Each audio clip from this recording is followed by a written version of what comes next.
모두 가족 여러분, 오늘은 목요일입니다.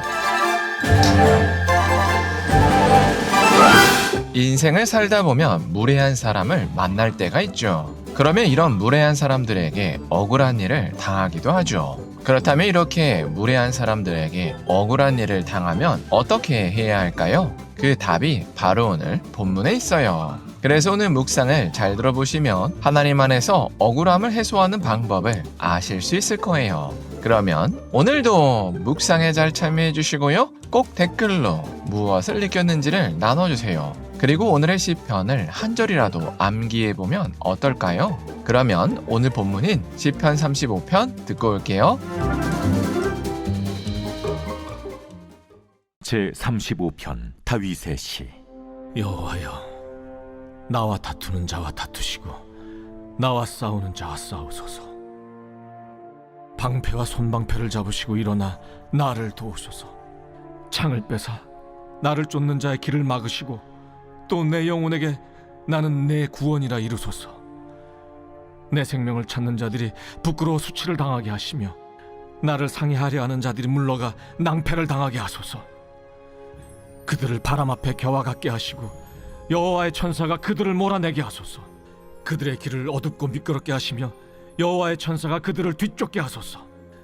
그들이 까닭없이 나를 잡으려고 그들의 그물을 웅덩이에 숨기며 까닭없이 내 생명을 해하려고 함정을 팠사오니 멸망이 순식간에 그에게 닥치게 하시며 그가 숨긴 그물에 자기가 잡히게 하시며 멸망 중에 떨어지게 하소서. 내 영혼이 여호와를 즐거워하며 그의 구원을 기뻐하리로다. 내 모든 뼈가 이르기를 여호와와 같은 이가 누구냐? 그는 가난한 자를 그보다 강한 자에게서 건지시고 가난하고 궁핍한 자를 노력하는 자에게서 건지시는 이라 하리로다. 불의한 증인들이 일어나서 내가 알지 못하는 일로 내게 질문하며 내게 선을 악으로 갚아 나의 영혼을 외롭게 하나? 나는 그들이 병들었을 때 굵은 베옷을 입으며 금식하여 내 영혼을 괴롭게 하였더니 내 기도가 내 품으로 돌아왔도다. 내가 나의 친구와 형제에게 행함같이 그들에게 행하였으며 내가 몸을 굽히고 슬퍼하기를 어머니를 곡함같이 하였도다. 그러나 내가 넘어짐에 그들이 기뻐하여 서로 모이며 불량배가 내가 알지 못하는 중에 모여서 나를 치며 찢기를 맞이 아니하도다. 그들은 연회에서 망령되이 조롱하는 자같이 나를 향하여 그들의 일을 갈도다. 주여, 어느 때까지 관망하시려 하나이까? 내 영혼을 저 멸망자에게서 구원하시며 내 유일한 것을 사자들에게서 건지소서. 내가 대회 중에서 주께 감사하며 많은 백성 중에서 주를 찬송하리이다. 부당하게 나의 원수된 자가 나로 말미암아 기뻐하지 못하게 하시며 까닭없이 나를 미워하는 자들이 서로 눈짓하지 못하게 하소서. 무릇 그들은 화평을 말하지 아니하고 오히려 평안히 땅에 사는 자들을 거짓말로 모략하며 또 그들이 나를 향하여 입을 크게 벌리고 하하 우리가 목격하였다 하나이다.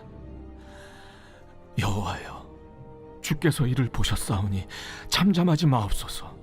주여, 나를 멀리하지 마옵소서. 나의 하나님, 나의 주여, 떨치고 깨셔서 나를 공판하시며 나의 송사를 다스리소서. 여호와 나의 하나님이여, 주의 공의대로 나를 판단하사 그들이 나로 말미암아 기뻐하지 못하게 하소서. 그들이 마음속으로 이르기를 아하 소원을 성취하였다 하지 못하게 하시며 우리가 그를 삼켰다 말하지 못하게 하소서. 나의 재난을 기뻐하는 자들이 함께 부끄러워 낭패를 당하게 하시며 나를 향하여 스스로 뽐내는 자들이 수치와 욕을 당하게 하소서. 나의 의를 즐거워하는 자들이 기꺼이 노래 부르고 즐거워하게 하시며 그의 종의 평안함을 기뻐하시는 여호와는 위대하시다 하는 말을 그들이 항상 말하게 하소서. 나의 혀가 주의 의를 말하며 종일토록 주를 찬송하리이다.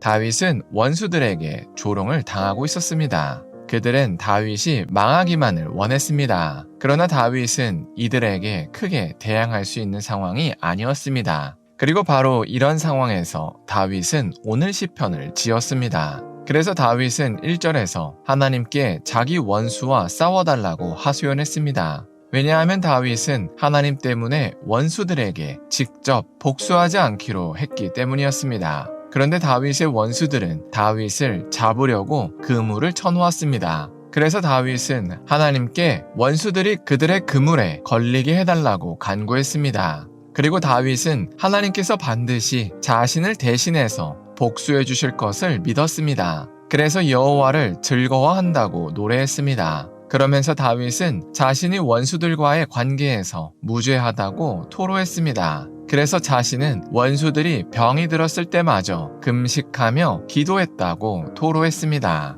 그런데도 원수들은 다윗이 넘어질 때 기뻐했습니다. 다윗도 이 사실을 알았습니다. 그래서 다윗은 하나님께 어느 때까지 관망하실 것이냐고 하소연했습니다. 그러면서 원수들이 다윗으로 말미암아 기뻐하지 못하게 해달라고 간구했습니다. 그리고 그들이 망해서 자신이 하루 종일 하나님을 찬양하게 해달라고 간구했습니다. 이렇게 오늘 시편에서 다윗이 원수로 지목한 사람들은 다윗을 쫓던 사울 왕과 그 일행이었습니다. 다윗은 하나님께서 선택하여 왕이 된 사울을 죽일 수가 없었습니다. 그래서 사울이 다윗을 죽이려고 하면 도망치는 것 말고는 할 수 있는 게 없었습니다. 그래서 다윗은 오늘 시편의 고백처럼 이 문제를 하나님께 맡길 수밖에 없었습니다. 그런데 하나님은 결국 다윗의 믿음대로 사울과 그 일행을 부끄럽게 하시고 다윗을 웃게 만드셨습니다. 이처럼 복수는 하나님의 것입니다.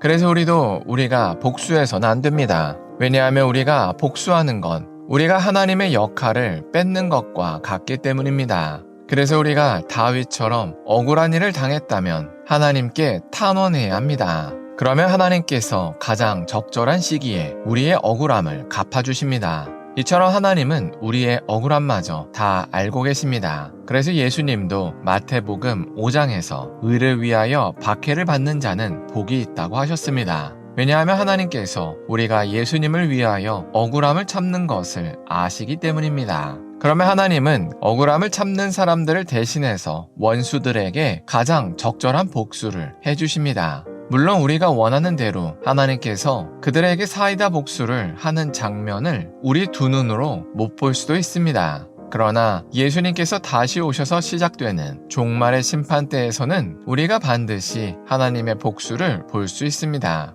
왜냐하면 그러려고 종말의 심판대가 있기 때문입니다. 그래서 우리가 오늘 하루를 살 때 하나님께서 우리의 억울함을 아시는 것을 믿고 직접 복수하지 않았으면 좋겠습니다. 그리고 오히려 예수님의 뜻대로 원수를 사랑하고 그를 위하여 기도했으면 좋겠습니다.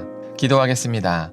사랑의 하나님, 다윗이 원수에게 괴롭힘 당하는 상황을 하나님께 토로한 것을 나눴습니다. 이처럼 하나님께서 우리의 모든 억울함을 아시고 대신 복수해 주신다고 고백합니다. 그래서 우리도 이를 믿어서 우리가 직접 복수의 자리로 서지 않게 하여 주시옵소서. 그리고 오히려 예수님의 뜻대로 원수를 사랑하고 그를 위하여 기도할 수 있게 하여 주시옵소서. 예수님의 이름으로 기도합니다. 아멘.